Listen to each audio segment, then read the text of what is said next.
رسول اللہ صلی اللہ علیہ وسلم نے فرمایا کہ جب کسی بندے سے گناہ ہوتا ہے اور وہ اللہ کے سامنے ہاتھ اٹھا کے توبہ کرتا ہے تو اللہ فرشتوں سے کہتے ہیں کہ دیکھو یہ مجھ سے توبہ کر رہا ہے نا، تو اس کو یقین ہے کہ کوئی خدا ہے، کوئی رب ہے جو اس کے گناہ پہ سزا بھی دے سکتا ہے اور معاف بھی۔ حالانکہ ابھی اللہ نے سزا دی نہیں ہے، کوئی نظر بھی نہیں آ رہی سزا اس کو یقین ہے کہ میرا کوئی رب ہے جو اس گناہ پہ سزا بھی دے سکتا ہے اور معاف بھی کر سکتا ہے، تبھی یہ مجھ سے گڑ گڑا کے معافی مانگ رہا ہے۔ تو میں اس کے عمل کی لاج رکھتا ہوں۔ بہت سے گناہ کرتے نہیں ہاتھ اٹھاتے اللہ کے سامنے،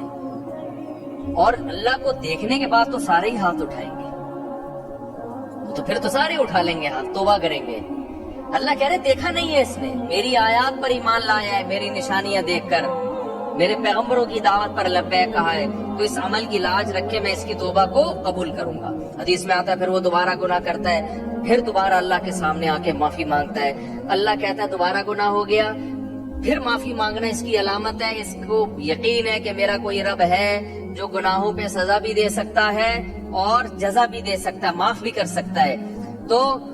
پھر یہ معافی مانگ رہا ہے۔ نبی صلی اللہ علیہ وسلم کی حدیث کا مفہوم ہے 70 دفعہ بھی کوئی گناہ کر کے 70 دفعہ توبہ کرے گا تو اللہ اس کے اس جذبے کی لاج رکھ کر اس کے گناہ کو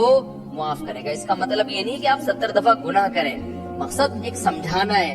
کہ توبہ میں تاخیر نہ کریں۔ تو اللہ معاف کیوں کر رہا ہے؟ اس کے اس توحید والے نظریے کی بیس پر کہ اس کو پتا ہے کہ مجھے گناہ معاف کروانے کے لیے میرے پاس اللہ کے سوا کوئی آپشن نہیں ہے۔ تو توحید اللہ کو بہت پسند ہے، شرک سے اللہ کو بہت زیادہ